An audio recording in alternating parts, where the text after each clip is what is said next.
ला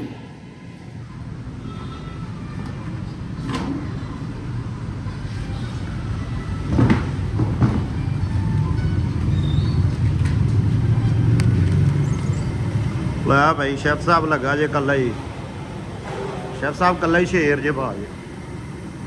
हाँ जी शेफ साहब, रात हो गई है, घर टुर जो आउणगे इत्थे ही सोना जे जी। बिस्मिल्लाहिर्रहमानिर्रहीम, अस्सलाम वालेकुम व रफ़अना लका ज़िक्र रसूलुल्लाह सल्लल्लाहु अलैहि वसल्लम का जिक्र हमेशा बुलाते रहे। अला बिज़िक्रिल्लाहि तत्मइन्नुल क़ुलूब, और दिलों का सुकून सिर्फ और सिर्फ अल्लाह का जिक्र है। अच्छा जी, सुरखपुर में हमारा परसों रोज़ हफ्ता इवेंट है। इवेंट माशाल्लाह बड़ा है, 2000 से 2500 बंदा एक्सपेक्टेड है। उसकी तैयारी हम लोग 2-3 दिन पहले ही करना शुरू कर देते हैं। उसी तैयारी के मराहल है। ये देखें, गाजरों का हलवा हम लोग इसकी तैयारी हमने शुरू कर दी है, और बड़ा बेहतरीन हम लोग जो है ना गाजर का हलवा खिलाएँगे।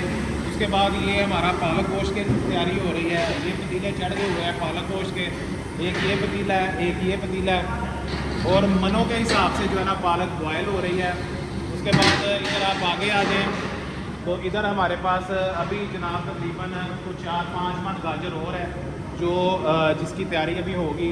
इसके साथ साथ जैसे जैसे ये आगे चलता रहेगा टाइम, हम आपको बकरे भी ज़िबा होते दिखाएंगे, कटे भी ज़िबा होते दिखाएंगे, और अपनी सारी लाइव कुकिंग के लाइव क्लिप्स भी दिखाएंगे। हमारे चैनल के साथ जुड़े रहें, और आप देखेंगे कि आज जुमेरात से लेके हफ्ते तक हम लम्हा ब लम्हा आपको सारी अपडेट्स देते रहेंगे, ताकि आप भी अपने आने वाले फंक्शन में सदीक सन्स की बेहतरीन सर्विसेज हासिल कर सकें। Thank you very much.